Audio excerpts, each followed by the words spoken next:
You went to Yuma yesterday to announce a security plan, but I think the picture that everybody identifies with that trip is the one of the little boy with the colonel from the Arizona Department of Public Safety.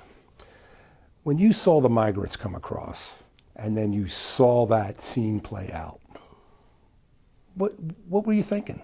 Well, first let's talk about the little boy. It's heartbreaking. It's the face of the humanitarian part of this crisis, and it's also one of the lucky ones. This is a little boy that wasn't left in the desert alone like others that have been found. This was a little boy that, to our knowledge, was not experiencing violence or sexual abuse. That we know nearly 50% of the female little girls go through that, and many of the boys as well.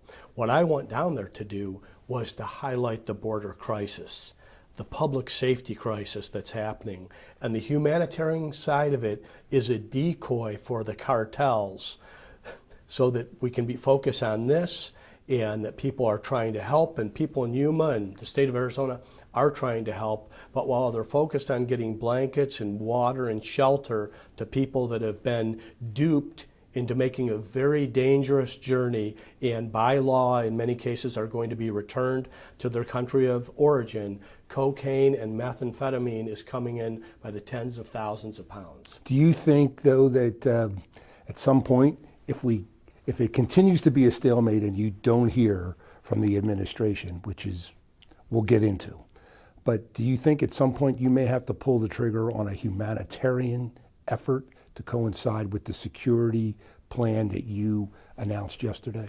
Well, I would say it's a full spectrum response here. I mean, the humanitarian part, of course, is something as a father I have a heart for and great concern. But it's going to always have to be coupled with the public safety, the national security. I mean, we don't know who these people are that are coming across. We can point to the 1.7 million migrants that have been encountered, and that's larger than, I believe, 9 other American states. But what about the people that are not being encountered? There's people there from Uzbekistan today. I was sent a video from an individual that was there from the Republic of Georgia. This is a country that's next to the Soviet Union. They're flying into Mexico because Joe Biden's border is wide open, and they're making this journey trying to get to our country, and it's the cartels that are bringing the drugs in. Yeah, I met somebody from the Republic of Georgia when I was down there Monday. The big numbers were from Brazil, which the Border Patrol confirmed, but also I met a lot of people from India as well. So they're flying in. There's 100+ other countries, they call it OTM, other than Mexico. Of course, we're aware of Honduras, El Salvador, and Guatemala, what we call the Northern Triangle. But they're now flying in from all over the globe to make that journey because there's very little enforcement, very little resources. I really feel for our men and women who wear a federal uniform, Customs and Border Patrol, ICE and border agents. They're not being supported by the Biden administration. These are Americans that serve in law enforcement. We're down there with Yuma Sheriff Leon Wilma. Of course, we've got Carrie Muhlenbeck leading our National Guard, and Heston Silbert from the Department of Public Safety. And we're going to continue to put more resources down there. But when we shore up Arizona, it's like squeezing a balloon, Mark. They move to New Mexico or California where they aren't doing this. Also, Joe Biden, I'd like to think he was listening to the 26 governors who sent him a letter and said he put back in place the migrant protection protocols in Title 42. So they've said they're going to do that, but they're doing it piecemeal. So they're doing it in El Paso. That's why you're seeing the rush and surge to the Arizona border. It's very much like the Afghanistan exit plan by Joe Biden. Make these public proclamations, don't have much of a plan to do it. A humanitarian crisis ensues, and then you ignore it. Talk to me about the security plan as far as you can talk to me about it. What do you expect from those National Guardsmen and women that you've ordered to go down there? It's reinforcements. It's more boots on the ground. It's surging more badges to the border. So not only are we going to work with the National Guard to maximize that effort, we're going to work with the Border Strike Force, the Department of Public Safety. We're going to get personnel down there, vehicles, helicopter, ATVs, things to reinforce what they're doing. But just know every time we're doing that, we're taking a law enforcement officer off the streets in Arizona as well to go do the job of the federal government, which is ignoring this in the state of Arizona and all along our southern border. I'll get to the Biden people in a minute and the administration, but I want to get your sense of the announcement yesterday that the Tucson police chief is now going to be heading up Customs and Border Protection. Do you see that as a good sign that an Arizonan is in that position, someone who is sensitive to what is happening in Arizona along the border? I'd like to call on the former Tucson chief of police, Chris Magnus, who was confirmed by the Senate yesterday to do the right thing. He knows the situation on the border, but if he follows with the Biden border policy that's been there for nearly a year right now, there will be no one to help, there will be no reinforcements.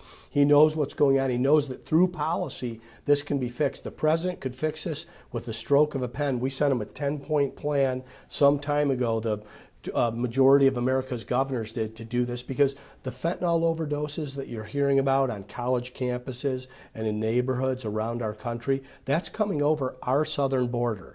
And that's what the cartels are doing. They're taking advantage of the fact that it's been ignored by the Biden administration. Why do you think, I mean, and I think you've probably, there's the public face you have of the, where you are pushing the whole idea of like, what is going on here? But when you're thinking privately and talking to your aides privately, what do you think is the reason behind the fact that the president hasn't come here, the vice president hasn't come here? And then I found out on Monday that the Secretary of Homeland Security did come to Phoenix, but did you know about that?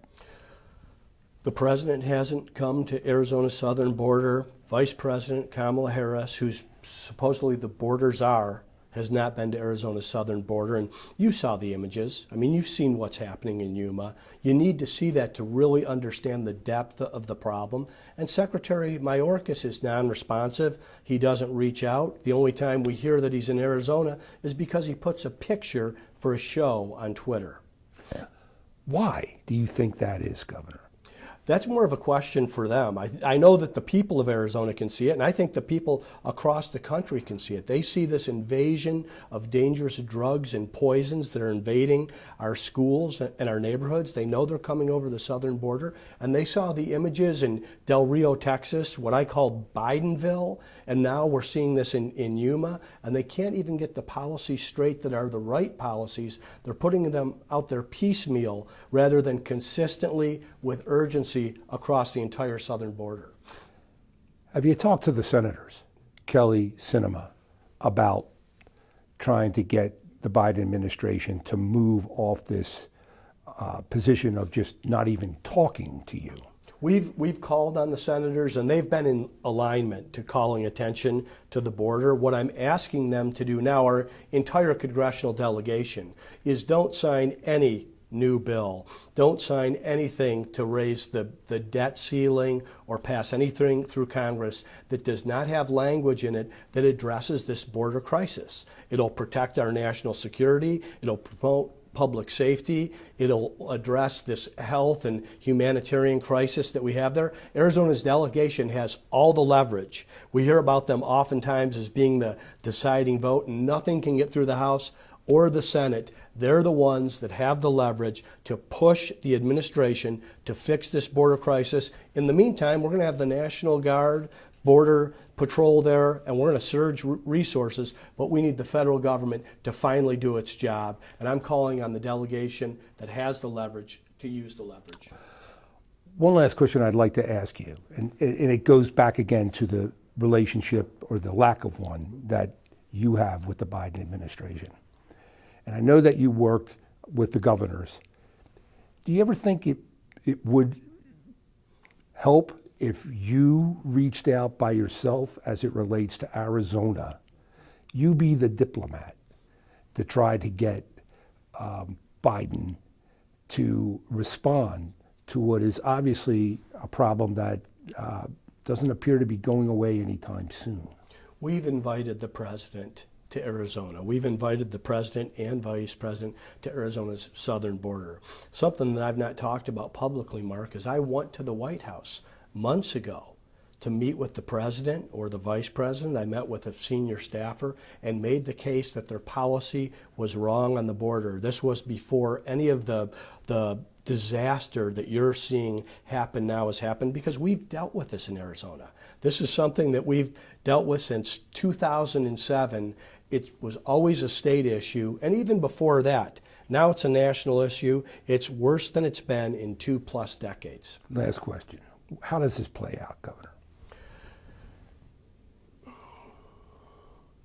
If Joe Biden doesn't deploy more assets and bring a policy solution to this in Arizona, more Americans are going to die in our state and around the country because of fentanyl that is streaming in addition to the humanitarian crisis. People being taken advantage of by the cartels, giving their life savings to go on a dangerous journey that can result in death, violence, or rape. This calls for attention from the White House with urgency right now.